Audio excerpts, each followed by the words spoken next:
শুধুমাত্র ওয়াইফাই কানেকশনের মাধ্যমে কিভাবে আপনি আপনার ম্যাকবুকে iOS করবেন। দেখুন আমি কিন্তু কোনো পেন ড্রাইভ ইউজ করি নাই, কোনো পেন ড্রাইভ লাগানো নাই, শুধু চার্জার লাগানো আছে দেখলেন আপনারা। এখন আপনারা যদি কিবোর্ড থেকে, আমি একটু দেখিয়ে দিচ্ছি, কিবোর্ড থেকে যদি এই যে এই বাটনটা চেপে ধরে রাখেন পাওয়ার সুইচ অন করার পরে, তখন এমন একটা ইন্টারফেস আসবে। এখানে গিয়ে আপনি যে ইউটিলিটিতে গিয়ে আপনি ফরম্যাট দিয়ে নেবেন, যদি ফরম্যাট করা না থাকে। আমারটা ফরম্যাট দেওয়া আছে, তাই আমার ফরম্যাট করার কোনো প্রয়োজন নেই। ফুল ফরম্যাট দিয়ে নিয়েছি আমি, ঠিক আছে। তারপর আমি এখানে রিইনস্টল করব আর কি, ক্লিক করব, এমন একটা ইন্টারফেস আসবে। এটা ম্যাক ওএস সিরা এর ল্যাপটপ, তাই এখানে সিরা অটোমেটিক্যালি চলে এসেছে। নেক্সটে ক্লিক করব। এরকম আসলে সেটাকে আমরা কন্টিনিউতে ক্লিক করব।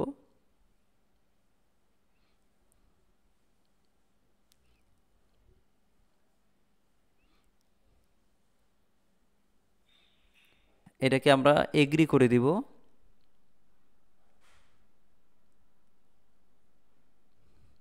এখন আমি কোন ড্রাইভে করতে চাচ্ছি, যদি কয়েকটা ড্রাইভ থাকে শো করবে, আমার এখানে যেহেতু একটা ড্রাইভে শো করছে, এটা আমি ইনস্টল ক্লিক করবো। এখন এটাতে ক্লিক করে আমার ড্রাইভ সিলেক্ট করে ইনস্টলে ক্লিক করব।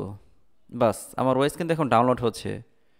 এখন এটা ওয়াইফাই কানেকশন করা ছিল আগে থেকেই। অনেকে আমরা ম্যাক ওএস করার জন্য ইউএসবি খুঁজে পাই না, তখন আমরা হয়ে যাই যে মানে প্যারেশান হয়ে যায় যে কীভাবে করব, আমার কাছে তো পেন ড্রাইভ নেই, সিডি রোম নেই, কীভাবে করব। আসলে এটা ওইরকম কোনো বিষয় না, শুধুমাত্র ইন্টারনেট থেকেই, ওয়াইফাই থেকেই আমরা এটা করতে পারি, ঠিক আছে। এখানে অনেকটুকু সময় নিচ্ছে, এতক্ষণ তো আর মোবাইল ধরে রাখা সম্ভব না।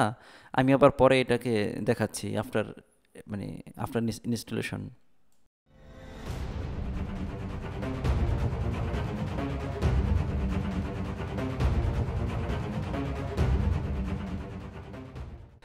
ইনস্টলেশন শেষ হয়েছে, মাঝখানে আরেকটা মেসেজ এসেছিলো, যেটাকে আমার কমান্ড করতে হয়েছে, পাসওয়ার্ড দিতে হয়েছিল ওই সময়, পাসওয়ার্ড সেট করতে হয়েছিল ওই সময়। তো সব কিছুই ঠিক আছে।